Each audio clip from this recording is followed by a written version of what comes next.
In 8th grade, this art teacher had a locked cabinet in the back of the room. It was kind of mysterious. She never talked about it, but once a week, she would go back there, unlock it, take out a small handful of things, and walk away. Kids would whisper, wondering what's inside. Is it expensive paints? Ancient artifacts? Animals? Well, one semester, this student named Riley was picked to stay after school one day to help clean some stuff up. The teacher leaves the room for 5 minutes, and that cabinet key is just sitting there on the desk. So he opens it slow and carefully. Opening it slow and carefully. Inside were stacks and stacks of goldfish cracker boxes. No art supplies, no ancient masterpieces, just enough frickin' goldfish crackers to feed a small country. When the teacher comes back in, Riley asks, "Cabinet goldfish! Why?" "Oh, it's my favorite snack. I take one handful per class. And I just munch on them. I love them." It was just her own personal snack cabinet. Who would have thought? Okay, listen to this. At this school, the water bottles in the cafeteria were sold for $3, but they were small and always warm. The only other option was the water fountains in the hallways, and those were absolutely disgusting. Oh my god, it's green. That's disgusting. The spouts were green, the water came out warm, and every time it tasted like pennies. That's when this dude named Ryan showed up with a plan. One day, he walks into school with a giant cooler bag and 2 of those big water jugs that were used to refill bottles. Cold water, 50 cents to fill your bottle. Well, turns out most kids didn't have a water bottle.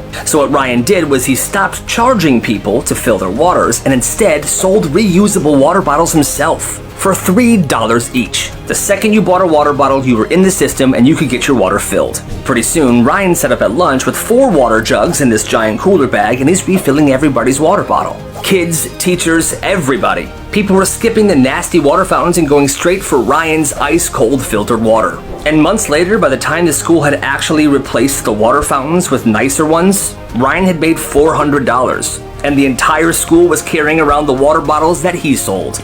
What a genius. You gotta respect the hustle. At this school during lunch, milk cartons were free, and they were all just sitting on this table. So one day, these 3 5th graders, they stockpiled 20 milk cartons, shoving them in their backpacks, in their pockets, up their sleeve, and they take them out to recess. They walk over to the brick wall on the side of the building, and they just start chucking the milk cartons against the wall. Yeah, milk! Milk! The milk cartons are exploding, milk is spraying everywhere, a crowd gathers. Kids are cheering, they're watching this like it's a frickin' sporting event. Well, that's when somebody says, "Yo, the principal, he's coming!" Oh crap. The 3 milk chuckers put their hoods up and they just disappear into the crowd. The vice gets there. Alright, who did this? And it was instant snitching, names and details. The principal immediately starts searching for these kids. And there were close calls, but these guys were really sneaky. Hiding against benches, behind trees, in the slide. Somehow, they never get caught. And the rest of the day is a frickin' mission. At lunch, the principal and the vice principal are posted at the table that these kids usually sit at. Oh crap, he's right there. Let's eat in the band room. Milk! That entire day they managed to escape the wrath of the principal. And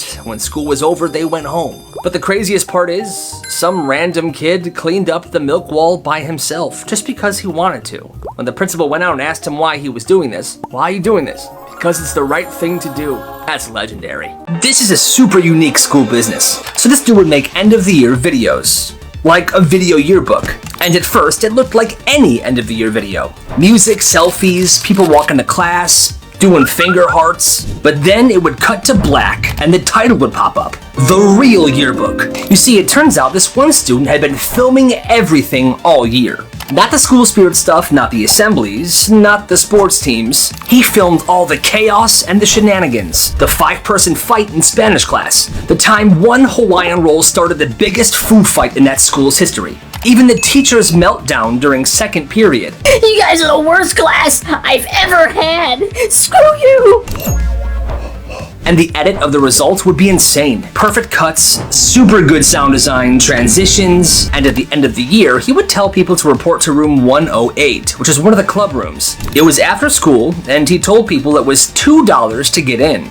Most people had no clue what this was about, but they paid anyway, and by 3:15, the entire room was packed with people. The lights go off, it's silent. He presses play and the projector goes. The video starts and it's epic. People are laughing, they're cheering, they're losing their minds. It was all the crazy stuff that happened that year. in one perfectly edited video. When it was over, somebody said, Yo, bro, that was awesome. Run it back. but he didn't. Instead, he pulled out this Tupperware container that was filled with flash drives. Each flash drive had the file of that video on it, and he sold them for $10 each. Guess what?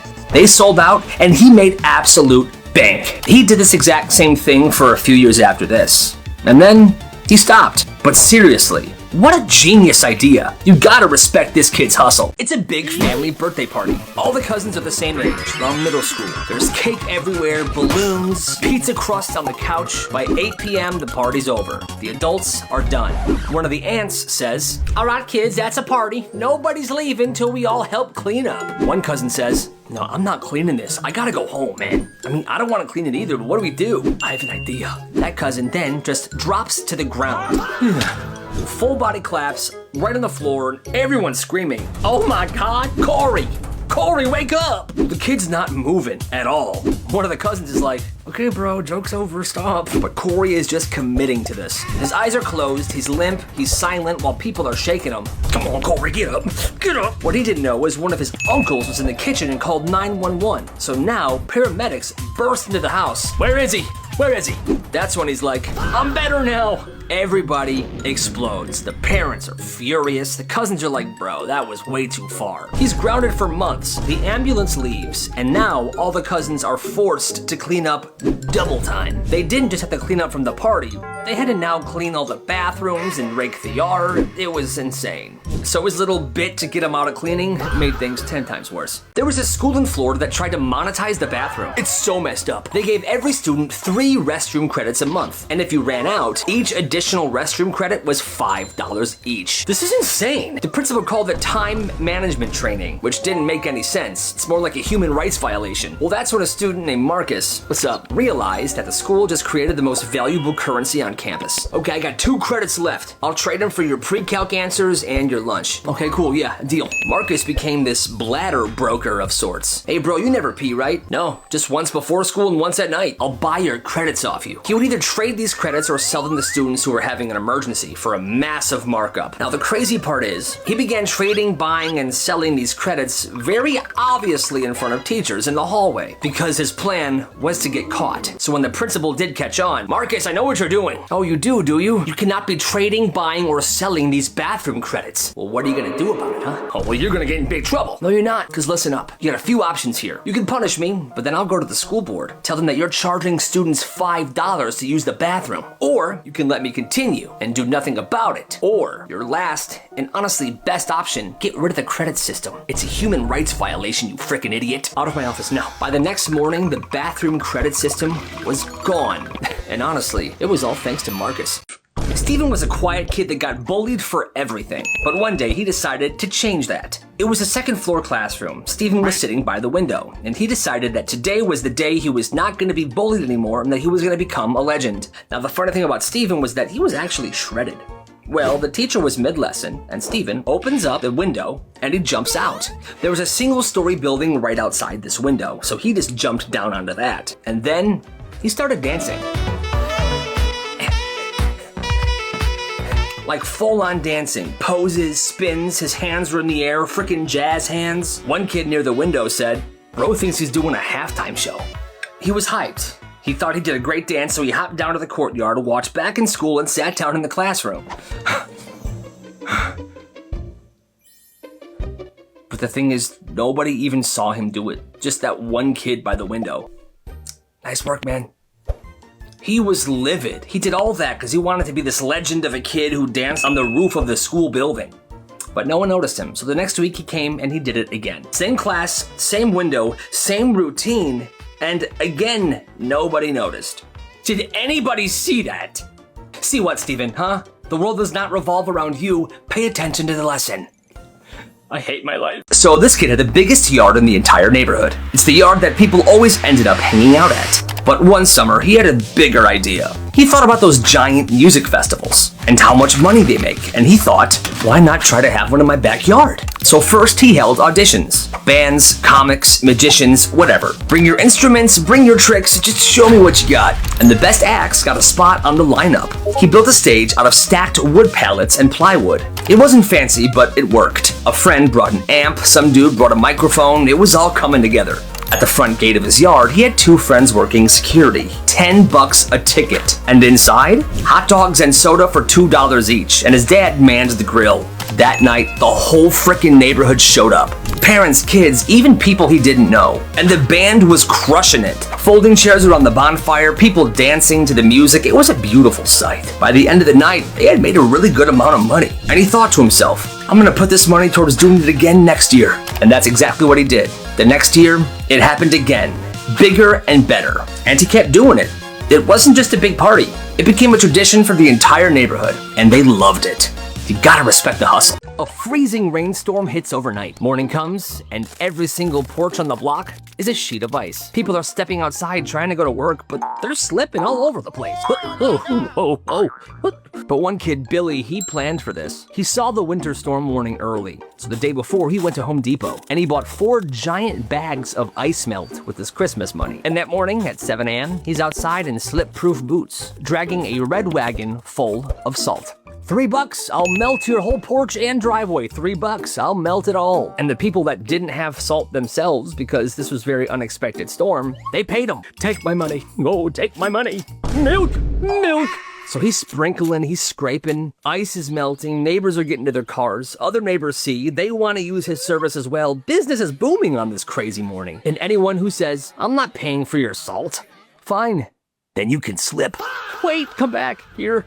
They always give in. He made some really decent money that day, and ever since then, they called him the Winter King. He was a lifesaver, and honestly, genius. Gotta respect the hustle. It was week 2 at summer camp. One kid realized the lake wasn't just for swimming. It was for business. He dragged a canoe down to the dock, and instead of just paddling around, he offered rides. And these weren't just regular canoe rides. He called them customized canoe experiences. The first customer was a kid trying to impress his crush. The canoe kid cleans the canoe, he pulls out a Bluetooth speaker, puts on love songs, throws down blankets as seat cushions, and hands them a pack of Twizzlers. Boom, $10 romantic canoe ride. This is nice. I like canoes. The next ride was a totally different vibe. 2 kids wanted to skip rocks in the middle of the lake. The canoe kid plays rap music and brings a bunch of flat rocks in a bucket. He takes them out there and lets them go wild. Boom, $10. Soon he's offering packages. There was the silence special for the kids that were fed up with their bunk mates. Soft music, calm paddling, and no talking for 20 minutes. It was like a meditation on the lake. And these customized experiences were spreading like wildfire. Everybody wanted to get a trip on this magical canoe. And by the end of camp, he made a pretty decent chunk of money. And the kids loved the service he provided. So yeah, you gotta respect the hustle. This kid used to be popular. What's up, Carla? Hey, what up, Johnny? Hey, look, it's the loser, Steven. Screw you, Steven. He used to be untouchable. He would bully a bunch of people, his friends would laugh, the girls in the school loved him, and so did the teachers.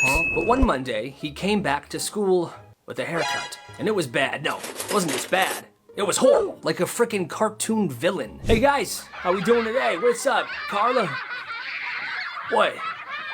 What? You look like Coconut Head. What happened to you? Your haircut sucks. And like I said, it was actually bad. Like, it was uneven, there wasn't a fade, it was just cut horribly. And just like that, it was over. Every day, kids would laugh at him. Even when his hair grew back and he had a normal haircut, people still made fun of him. He eventually just stopped talking in the halls, in class, to his friends. He would eat lunch alone. Kids were making jokes as he walked by. And that's how the king of the school turned into the punchline of everyone's jokes. Hey, that's karma for you. It's a Saturday afternoon. This mom's at the park with her 2 kids when her neighbor drives up. Hi, can you watch my kids for just like 10 minutes? I have to run to the grocery store. Yeah, sure, just 10 minutes, right? Yes, 10 minutes tops, and I'll come pick them up right back here. Well, 10 minutes turn into 2 hours. They're at the park still. Her kids and her neighbor's kids, exhausted. Everybody wants to go home. No sign of the mom, no texts, nothing. She's not answering her calls. Hold on, kids, I'm just trying to get a hold of your mom. She's not picking up. Come Come on. Well, now it's getting dark, and they can't just keep staying at the park, so she takes her kids and her neighbor's kids in her car, and she drives to the neighbor's house. She pulls up in the neighbor's driveway, and there's her neighbor's car, parked. What the heck? The lights are on inside the house. She grabs the kids, goes up to the front door, and knocks. The neighbor opens the door, holding a bag of popcorn, and the TV was on. Oh, thanks for bringing them back. Have a great day. Come on, kids. What the heck? No thank you, no apology, just shuts the door. And that's when the mom realized her neighbor never had to go to the store. She just wanted time off from her kids. That's messed up. You see, it started in 5th grade. Every morning, he would flip open this little blue notebook. His notebook would have 2 columns. On the left, it would say prediction. On the right, it would say results. What was he doing, you ask? He was predicting people's sneezes. And to him, it wasn't a joke, but he would track sneezes every day. And the freaky part was, he got weirdly accurate. It would be math class. He would sit down, he would open the notebook. On the left, under prediction, he would put Ben. 10 minutes later, Ben would sneeze. Under result, he would put Ben. It would be English class. He would sit down. Under predictions, he would put Kylie. 15 minutes into class, Kylie would sneeze, but there were some days where he's like, I don't think anybody's gonna sneeze today. So under prediction, he would put nobody. You see what I'm saying with this? Nobody knew what the point was until the last day of school. Somebody asked him, yo bro, can I see your sneeze notebook? You know what, man? Yeah, here. And there it was, pages and pages and pages of sneeze predictions. And on the last page, the results. Total sneezes predicted correctly, 114. Incorrect predictions, 9.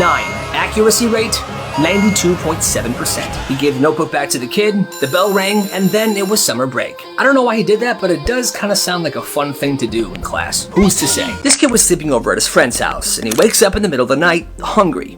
I'm hungry.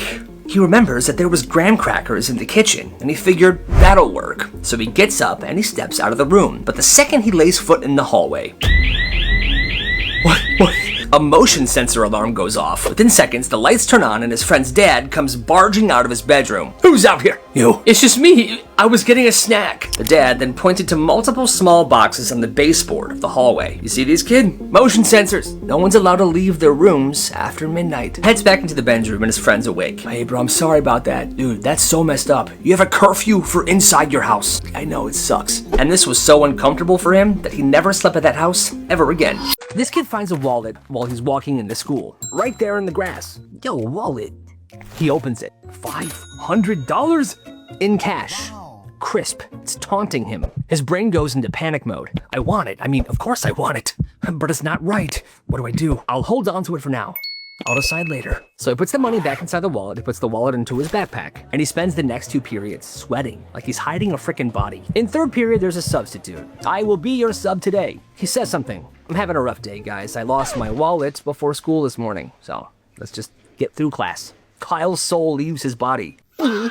He's thinking to himself, I can just keep it. He'll never know I have it. But he knows it's wrong. And then he thinks, wait, if I turn it in, he might be so happy he'll give me some of the money. Yeah, that's probably the better idea, right? Hey, I found this outside school today. I'm pretty sure it's yours. The sub doesn't really do anything. He snatches that wallet out of his hands. Go take your seat. Okay. And that was that. He didn't get any money, but at least he did the right thing, right? In this house, the entire family did something crazy. Every night, an alarm went off at 2 a.m. School nights, weekdays, holidays, it did not matter. Everyone had an alarm. And when it rang, you got up. You would then head down to the kitchen. Your milk. Once everybody was down there, the lights would turn on and the fridge would open. And the entire family would just grab stuff they wanted to eat. Didn't matter. Leftovers, cereal, meatballs, whatever existed in the fridge was free game at 2 a.m. Then they would sit around the table, half asleep, and eat whatever snacks they had. And they talked about nothing. And after about 15 to 20 minutes, they all went back to bed every single day. 10 p.m. they would sleep, 2 a.m. kitchen, morning, work, and school. And this kid, he never questioned it because he thought that that's just how families work. Well, when he slept over at a friend's house for the first time, he set his alarm for 2 a.m. And when it went off, he went down to the kitchen. And nobody was there. He waited there for about 6 minutes, but nobody came down. I've been waiting here for about 6 minutes, but nobody's coming down. So he just goes back to bed, and in the morning, he brings it up to his friend. And his friend thought he was crazy. Well, yeah. This guy says that even now, years later, sometimes he will randomly wake up at 2 a.m., like his body's trying to get him to go to the kitchen. Just an instinct. And sometimes he does go down there and grabs a snack. That's nice. At this school, band kids were always clowned. Hey, nice clarinet, loser. What the heck? But especially this one kid named Eli. Eli played the French horn, and he took it everywhere he went. On the bus, assemblies, to class. And there was this one dude named Zach, and Zach would always give Eli crap for playing the French horn. Nice instrument, Eli. I bet it sounds like a dying whale.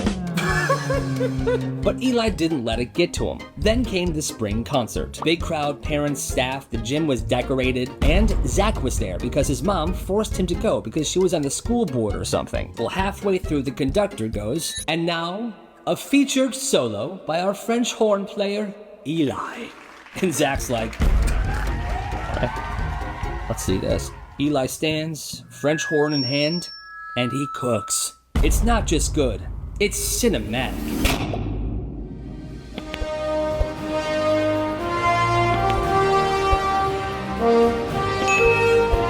The entire crowd stopped breathing during the solo because it was that beautiful. Finishes, there was a few seconds of silence, and then the crowd erupts. After the show, Zach walks over to Eli, and all he says is this: "Hey man, yeah, you snapped. My bad for everything. Sorry." Eli doesn't say a word, he picks up his French horn, and he walks away. It started stupidly small. He's in his yard and he sees a single crow staring at him. "What's up, crow?" And he went inside and got a cracker, then tossed this one crow a cracker. Well, that's it. That's the moment his life changed forever. Because the next morning, there's 3 crows waiting. "Yo, there's 3 of you now. All right, here, 3 crackers." The next morning, there's 9 crows. Oh my God. A full-on crowd of crows waiting for their daily crackers every single morning. And it doesn't just stop there. If he walks to his car, they follow him. If he walks his dog, they're behind him, flying over, hopping on the sidewalk. Every so often, they would drop gifts to him, like a shiny gum wrapper, or a twig, or an apple core, like gifts. "Oh, thank you for the Slim Jim. I appreciate it." Then he realizes he's the leader of the crows. Every day they're there. They think of him like their mother. And he can't even take the trash out without crows surrounding him like Secret Service. It's absolutely insane. This kid's an evil genius. At this school at the end of the year, they had a kindness award. The person who would win this kindness award would be given a $50 Dairy Queen gift card, 5 homework passes, and your picture on the wall of the main office. Well, the thing is, the person who won was voted on by a random committee of teachers. 5 teachers, different every year. So 2 months before the vote, this kid hatches a plan. He finds out who's on the committee. 1, 2, 3, 4, and Mrs. Stevens is the last one. Perfect. Once he found out, he starts doing the most calculated acts of kindness in front of each and every one of the teachers on the committee. For one teacher, he holds the door open for her every single morning. "Ah, yes, good morning, Mrs. Stevens." "Oh, how nice. Good morning, good morning." "That's right, I'm nice." Another teacher, he brings in a plant labeled "for your mental health" and hands it to her. "Here you go, Mrs. Johnson. I thought you would like this." "Oh my God, I love plants. How kind are you?" "That's right, I'm kind."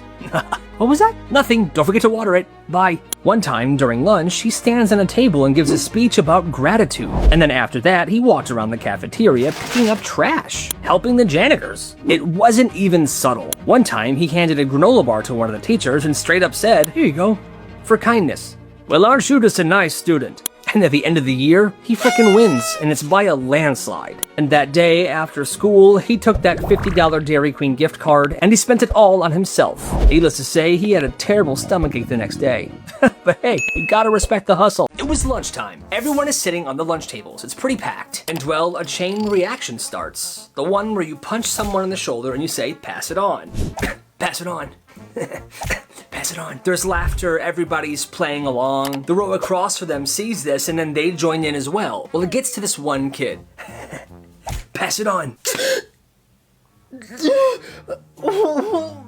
He bursts into tears. He's ugly crying. He's wailing so loud the whole cafeteria is staring at him. He bolts out of the lunchroom and goes straight to the office. "No, you have to do something. He assaulted my son. I promise you we're gonna get to the bottom of this, okay?" "No, my son was assaulted. We demand expulsion." Cut to the kid being called into the office. "Hey, I met with the kid's parents and the school board. I'm giving you a 120-day expulsion. Wait, for real? It was a game. Everybody was playing. Shut your mouth. 120 days. Even some of the kids that were at the table tried to go to the principal's office to explain that, yo, this was actually a harmless game and everybody was playing. That kid is just being a baby. But he didn't listen. And that kid was expelled for 120 days. And here's the worst part. After 120 days, he was allowed to come back. But if he messed up one time by even getting a detention, they would put him on a permanent expulsion. That's kind of messed up. If you talk, I'm writing your name down and you sit alone tomorrow. Understand? At this one small town school, the lunchroom rule was brutal. No talking at all. If you talked, your name went on the small board and you had to sit alone by yourself at lunch the next day. Well, there was this one menace of a kid named Owen, and Owen was trying to cause some trouble. Watch this. He decided to drop a bunch of money in front of this one kid sitting down eating his lunch. The kid goes, oh, hey, is this yours? Name on the board, alone tomorrow. This kid's a menace. He never says a word, but every single lunch period, he's trying to trap kids into talking. And people are falling into this trap. He's flicking food at people, accidentally bumping trays onto the ground, straight up kicking kids in the shin. What the? And the teachers think Owen's a saint. Every time they look over, he's just sitting there, arms crossed, smirking. By the end of the month, the quiet lunch board is full every single day, with kids spread apart all over the cafeteria because they were sitting alone, except for Owen. Eventually, the school's like, that's it. This is obviously not working, so we're getting rid of this rule. And the rule was gone, and it was all because of Owen. What a frickin' rascal. It started at lunch one day when this kid pulled out a Ziploc bag of perfectly peeled orange slices. It was clean, cold citrus. Immediately, the kid next to him goes, yo, can I have one? Yeah, for $1. The next day, he brings 2 bags. The day after that, he brings 5 bags. He starts charging people $1 per baggie. And people actually paid. Business was absolutely booming. He calls it the Fresh Citrus Company, and he draws his logo on each Ziploc bag with a Sharpie. It's an orange with sunglasses on. Within a couple weeks, business was booming so much that he was bringing these unpeeled oranges to school, and he had hired 2 other students to help him peel them throughout the day. He had to train them on how to peel because part of his business was having the perfectly peeled orange slices. He called these guys his citrus team, and he split some of the profits with them. But it all ends when a teacher pulls him aside and tells him that he has to stop. You aren't allowed to sell food on school grounds unless approved by the district. You're shut down. He challenged this, but then the principal got involved and it was kind of a whole thing, so the business was shut down. That day, he got together with his citrus team. They each had one last slice together, and they went their separate ways. It's been an honor, team. I will peel oranges for you anytime. Godspeed. Godspeed. You gotta respect the hustle. School's over this one day, and this kid's grandpa pulls up. Windows down, and he's waving his grandson over. Hey, come here. Hey, come on, I'm here. Kid's like, okay. Yeah, it wasn't his grandson. It was a kid that had the same jacket and the same backpack as him. But for some reason, the kid still gets in the car, and the grandpa starts driving away. So how was school, buddy? The kid's like, good. That's what I like to hear. The grandpa makes it halfway back home when the kid finally says, sir, I'm not your grandson. What? Oh, Jesus. Now cut back to the school. This kid's actual grandson's like, I don't know where he is. The grandpa then screeches back into the parking lot. I had the wrong kid. I have the wrong kid. That one's my grandson. Oh, hey, okay. Well, now I actually missed my bus. Do you think you can actually drive me home? Sure. So now he has his grandson in the car and the kid he thought was his grandson in the car. Dude, you got kidnapped by my grandpa. I know, it's crazy. The next day, those two sat by each other at lunch. And they've been best friends ever since. That is beautiful. Mrs. Johnson is intense. Every day after school, Mrs. Johnson's car would be waiting in the pickup line. Silver minivan, country music, air freshener shaped like a cowboy boot. She drove the same 3 kids home every afternoon. But she had one rule. Before you got in the car, you had to say, thanks for the ride, Mrs. Johnson. Then before you got out, thanks for the ride, Mrs. Johnson. Same thing every single day. And if you forgot, you were screwed. On Tuesday, one of the kids, Evan, was running late. His backpack half zipped, sprinting to catch the minivan before it left. He yanks the door open and slides into the seat. But he forgot something. What did you forget? Nothing. Everything's here. I'm good to go. Try again. Thanks for the ride, Mrs. Johnson. Too late. Out of the car. No, please.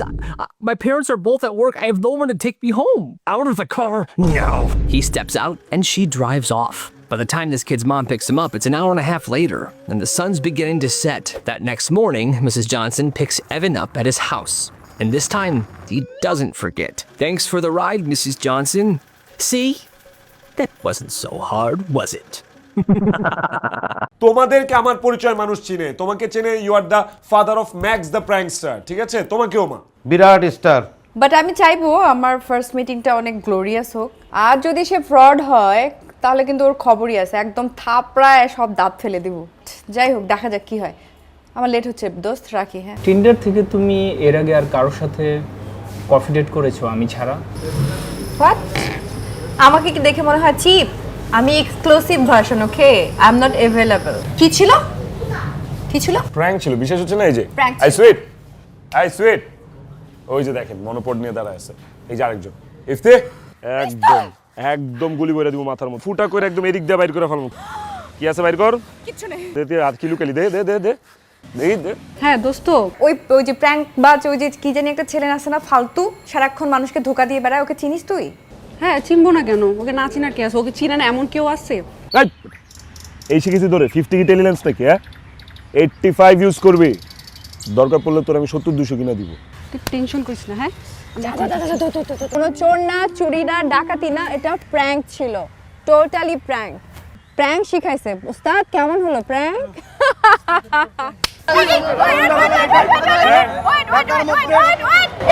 এটা সত্যি সত্যি prank ছিল, আমি ক্ষমা চাচ্ছি, সত্যি সত্যি prank ছিল। এ ভাই দেখেন দেখেন দেখেন, কালোই তো করবো। আরে আপনি তো এমনিতেই সুন্দর।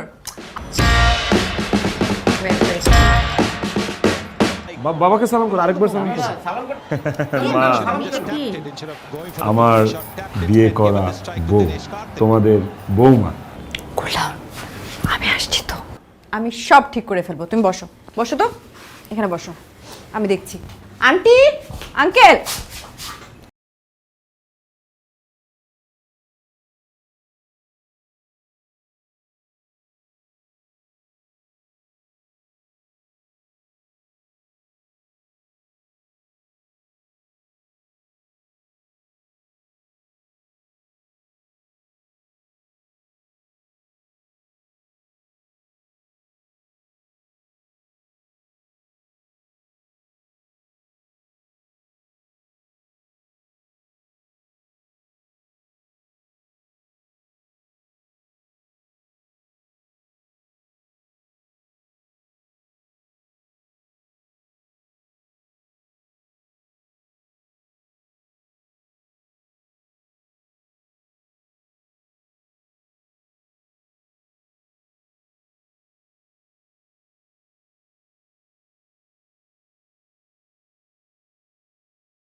তুমি কিন্তু আমার একটা ভিডিও কলও করো না সোনিয়া, অ্যাঞ্জেল সোনিয়া। তুমি কি শুরু করছো?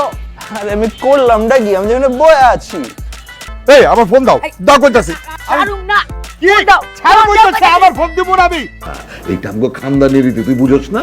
আব্বা, গতকালকে রাত্রে বেলা এমন সেটিং দিছি। আব্বা, ফোন দিয়ে কি করেন আপনি? এই কথা কই, গান শুনি, এই আর কি। বাস এই দুইটা কামের জন্য। হায় হায়, করছে কি আমার খানদানির ইজ্জতের ফালুদা খেয়ালাইছে। তোবা তোবা, কোস কি এত বড় বদ জামাই? হারামজাদা আমার মা। শাহজাহান, শাহজাহানের সাজদা বাগান হুয়ে গেছে গা। শাহজাহান হুনো না। কও। বুঝার পারলাম না, বাড়ি মারলা আমারে, কান্দলা আমি কাঁদুম, তুমি কাঁদতাছো কেলা? তারপর আর কি? সারা রাত কই আসলো, কি করছে আমি জানি না, আমার লাগে কেউ। আপনি তো আপনার শ্বশুর বাড়িতে গিয়া ঠিকই হ্যাঁ নিয়ম কানুন অক্ষরে অক্ষরে পালন করছেন, আর আমারতে আয়া মিছা গপ। তুমি কি কইবার লাগছো এগুলা? তোমার কি মাথা আউট হয়ে গেছে নি? এত বড় স্পর্ধা আমার আদেশ। আর আমি যে তোর রুমে আইছি, রাইতে ঘুমাইছি,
আয় হায় খাইছে করছোটা কি তুমি?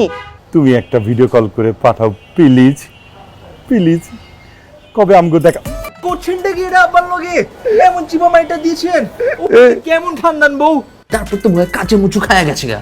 তারপর আবার দুর্নাম করতে হইব। এই তোর কি তোর দামি ফোন? আইসে বাবজান রাইতে ঠিকঠাক মতো ঘুমাইছে তো নাকি বাসায় গিয়া আব্বাজান রে কইবেন কি করছো এটা তুই? বাজার রে বাজার যাও চুইছে আজকাল করছে। সম্মান সব পঞ্চার করে দিছে। মাগার দোষ আমারও আছে, আমি একটু বেশি বাড়াবাড়ি করে ফেলছি। চলো না আমরা বাড়িতে ফিরে যাই। তুমি কি পাগল হয়ে গেছো নি? এটাই আমার বাড়ি এখনতে। চৌধুরী সাহেবের সাথে আমি কি কথা কইছি? তুমি কোনো কথাই কই নাই কা? সাজান তোমারে কইলো এত দিচ্ছেন, হ্যাঁ দিচ্ছেন না? এলা বাইরন, আমার বাড়িতে বাইরন। একবারে হাসা করছেন আব্বাজান। আপনার পোলার এই বাড়ি থাকার কোনো বিতলামি করলে আমি তোরা ঘাড়াই, কিন্তু ভাবলাম আপনাকে একমাত্র পোলা গাড়াইলে আবার দিলে চোট পায়। দিতাছো তুমি? শোনো, তোমাগো খানদানে যেমন কিছু নিয়ম আছে আমাগো খানদানেও আছে। এইসব ফাত্রা নিয়ম কেউ যেন জানবার না পারে। মনে থাকবো তো? তোর যে নতুন বাবি। Mrs. Johnson is intense. Every day after school, Mrs. Johnson's car would be waiting in the pickup line. Silver minivan, country music, air freshener shaped like a cowboy boot. She drove the same 3 kids home every afternoon. But she had one rule. Before you got in the car, you had to say, "Thanks for the ride, Mrs. Johnson." Then before you got out, "Thanks for the ride, Mrs. Johnson." Same thing every single day. And if you forgot, you were screwed. On Tuesday, one of the kids, Evan, was running late. His backpack half zipped, sprinting to catch the minivan before it left. He yanks the door open and slides into the seat. But he forgot something. What did you forget? Nothing. Everything's here. I'm good to go. Try again. Thanks for the ride, Mrs. Johnson. Too late. Out of the car. No, please. My parents are both at work. I have no one to take me home. Out of the car. No. He steps out and she drives off. By the time this kid's mom picks him up, it's an hour and a half later, and the sun's beginning to set. That next morning, Mrs. Johnson picks Evan up at his house. And this time, he doesn't forget. Thanks for the ride, Mrs. Johnson. See? That wasn't so hard, was it?